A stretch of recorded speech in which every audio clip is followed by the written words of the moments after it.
Hey everybody, so this is actually going to be a very short sort of 15 minutes of grinding. I felt a little bit underpowered coming into this area, to be completely honest. This episode is going to be between me first getting to Analondo and the boss, so that'll be between that. Now obviously this episode's been sped up quite considerably because it is just grinding, but I know a lot of people like to see everything within the game. So grinding is not necessarily a part of the game. I don't feel like it's overly necessary to play this game, but I think it does help. Now, my main objective of this is to get enough souls to get the Black Knight sword up to its maximum level. Now, that might seem a bit much considering we're only about halfway through the game, but some of the areas and some of the bosses are going to become very difficult, especially for a greatsword user, because what I've noticed with greatswords is you really can't afford to be wearing a shield most of the time. Now, you can have a shield on, but you need to be double-handing it, because otherwise the swing is very slow and very sometimes underwhelming. So yeah, that's why I'm doing this, because I want to take the Black Knight sword all the way to the end. I'll probably get some other weapons done as well, like the claymore. I quite like that. I like the swing on it, and I like the speed of it. But Analondo seems a really good place to get some grinding done, on the basis that these enemies come at you generally one or two at a time, and there's not a great deal, like a super great deal of difficulty, he says as he dies. They're manageable, and they give off a lot of souls. Like those sentinels, they give off like 1,000 souls apiece. The Silver Knights, they give off 1,000 souls apiece, 1,300 souls apiece. The guys that are in the actually in the chapel, they give off, I think it's 3,000 apiece. So a little bit later on in the episode, if you do stick with it, is you'll see that I end up doing tours, as I call them, or laps of the chapel, the inside of Analondo, so the Silver Knights and these guys, and that nets me on average about 10,000 souls a run, maybe a little more. Now, the reason I need so many is because the giant sells Twinkling Titanite, which is what I need, for 8,000 souls apiece. Now, the sword needs 2 up until it gets to its final form, which means it needs 4, and obviously it needs about 2,000 souls to actually upgrade it. Now, there was a point where I was playing, and I just started playing a bit like a bit of a doofus, started getting cocky, started getting a bit complacent, I think, and I think that's important in Dark Souls. You know, you got to remember that every enemy can put you in your place, and this is the thing with Dark Souls: it's a manageable challenge if you take it step by step. Like here, I'm playing like a complete idiot. I ran past everything, and I paid the consequences with 3 Esters. So that's me getting the sword up to 3. I've got 2 levels to go yet, so there's a bit of time to chat. But yeah, I started doing laps, and I found that was the easiest way to get souls together. Even these little demons, to be honest, they probably give me the most trouble, and they were worth the least amount of souls. The problem is they, more than the big guys, they actually tend to follow you, so and they can throw at you as well. They can throw the lightning spears. Now, I want to also talk about this game in general. Now, I will be focusing, because what I've done with the channel, and you may have noticed, is I've sort of overburdened myself with 4 games. Now, don't get me wrong, I'm enjoying all 4 games. Abe's Odyssey is just finished, so that's 3 games. I want to get back down to 2. So what I'm going to do is I'm going to focus on this and Hollow Knight for now. Pokemon will continue, however, I need to start finishing some of these games, because I was on my my channel dashboard and I realised that, you know, some episodes are like 2-3 weeks apart, and that's not acceptable. It's not good enough for you guys. You know, I want you to finish, you know, to not be waiting 2-3 weeks for an episode of anything. So now here I'm taking on the Titanite Demon. That does not go well, spoilers, but it doesn't go well. He's pretty strong. He's a lot stronger than the one in the Darkroot Garden, I think. And also, this is the point where I started to lose my patience a little bit and started to lose my way. So I started getting a little bit complacent, started getting a little bit sloppy, and I ended up losing a lot of souls at one point. So, yeah, like I said before, Dark Souls can kick your ass 3 ways to Sunday, even if it's just a basic enemy, so you've got to be really careful. And it's something that, I need to remember. So, I hope you like this grinding episode, by the way. If you do, this is about an hour of grinding in about 15 minutes. So, if you like this sort of thing, I will be doing at least one more grinding session later on. And if you like this, I can do it again, and I can talk more about the game. So, but yeah, so I'm not cancelling anything. Don't panic. Pokemon will still go ahead. It's just that I need to get some games finished, and these 2 are the ones that I feel I'm I got one hitted there.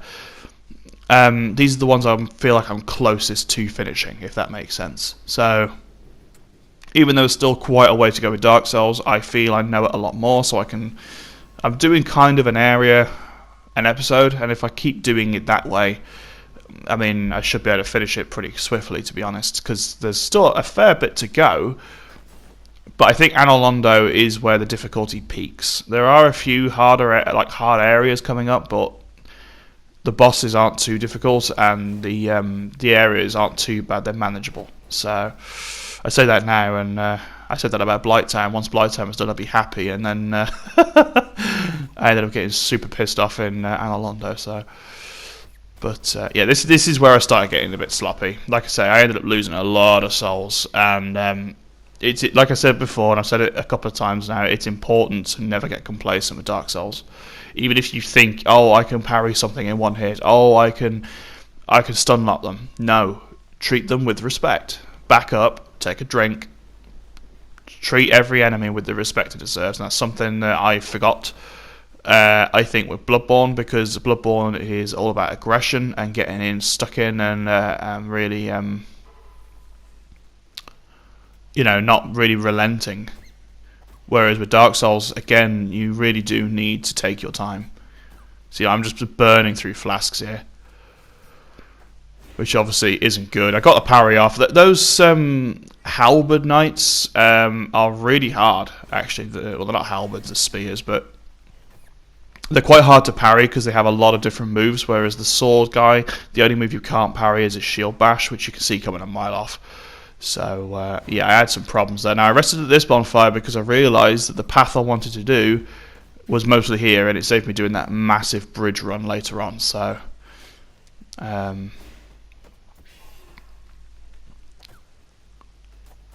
yeah, I ended up getting the Silver Knight armor in the last episode. I think that was in the full episode. I ended up switching my rings around in this one. So I've got I think it's the gold Covetous Serpent ring on, so it boosts item discovery. Because I found that these big guys, not only do they give out 3 grand, but they also give out Titanite chunks, which is really handy for when I want to start upgrading other weapons. Because obviously, we're going to want a variety of weapons. I said that from the start.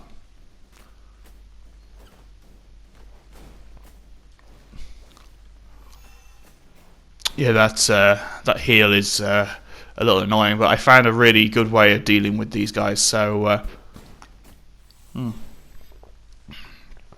I said, I'm having an absolute blast with Dark Souls. Like I said, I know I was getting annoyed with Anolondo, and I know I was getting annoyed with Blighttown and what have you, but that's what this game is. Like I said in the last episode, it is frustration incarnate, and your biggest enemy is your frustration. If you get too frustrated with it, you will end up getting killed over and over again, and your frustration will only grow.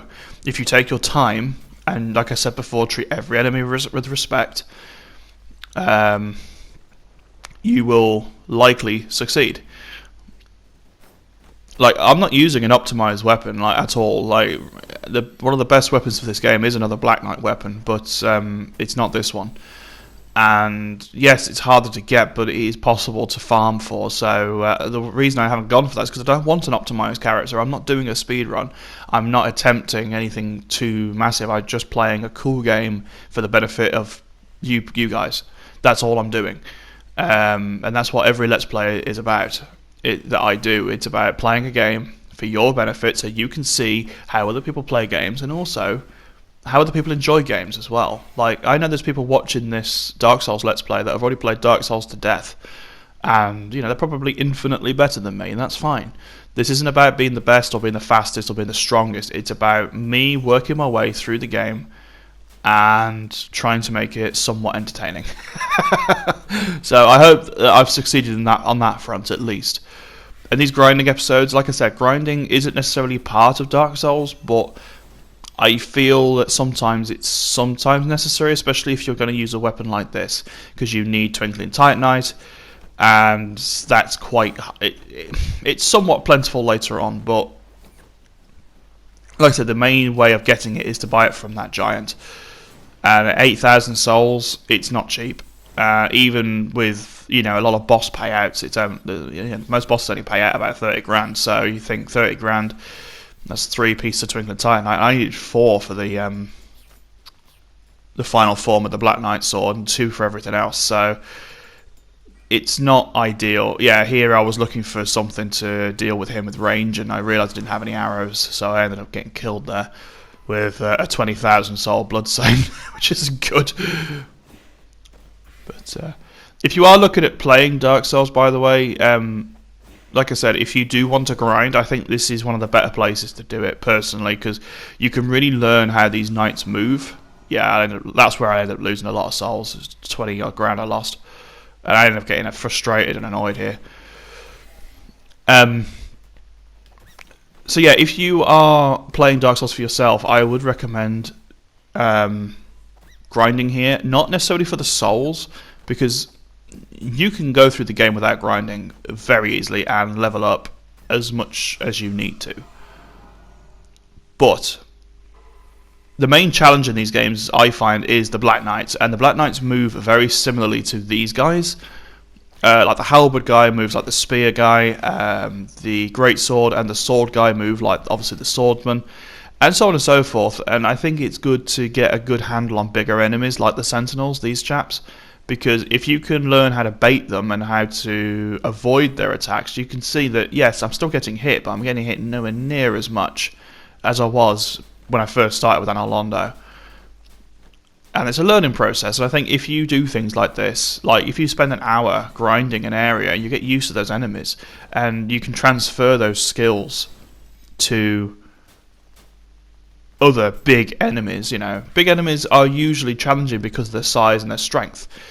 But if you can learn to bait them and move around them and circle strafe, you generally get better at avoiding their attacks. Whereas these guys are very small, so I've had to adapt not mashing the R1 button, because what happens is I tend to knock them back with the sword because of the force of it, and that means that I can't hit them the second time. So if I go for the second swing, I'm going to get retaliated upon. So it's better to actually not retaliate at all. Now, I think I'm more or less here now, to be honest. I'm more or less there. I think I'm going after my last sort of 8 grand or so to get the sword upgraded to its final form. Now, you can't take this sword any further than 5+, I do not think, because you can't enchant it, you can't make it like a lightning weapon or anything like that. So I'm pretty sure that. Yeah, I kept going into that other room for the bonfire. It was really weird. I always thought it was there, and it's like, no, it's not. I've done that 4 times in this grinding episode alone, and I still haven't learned. See, this is what I mean. I'm getting much better at parrying. That was something else I wanted to show off. Yeah, I got the Silver Knight shield, which is awesome. Damage reduction's good, and it's just got generally higher defense than the Boulder shield that I was using. So, but yeah, I'm learning the enemies a lot better. These sentinels are still a pain in the ass because they can heal, and they can use like an AOE, which is annoying, and obviously the shield bash hurts. But the Silver Knights are no challenge now, and like I say, I feel like when I come back to the Black Knights, I feel like I'm gonna stand a much better chance. So that's it. We've now got a +5 Black Knight sword, which is the strongest it can be. It's over 300 physical attack, and it's powerful. Like I said, I can't quite one-shot these guys with a standard swing, but with a double-handed swing, I can one-shot most things, so or most small things at least. It's going to really help when we come to areas like the New Londo Ruins and the Duke's Archives, which are coming later. So I won't tell you any more about those just yet. But this is going to be it. This is me signing off, so thank you very much. I'll see you in the next one.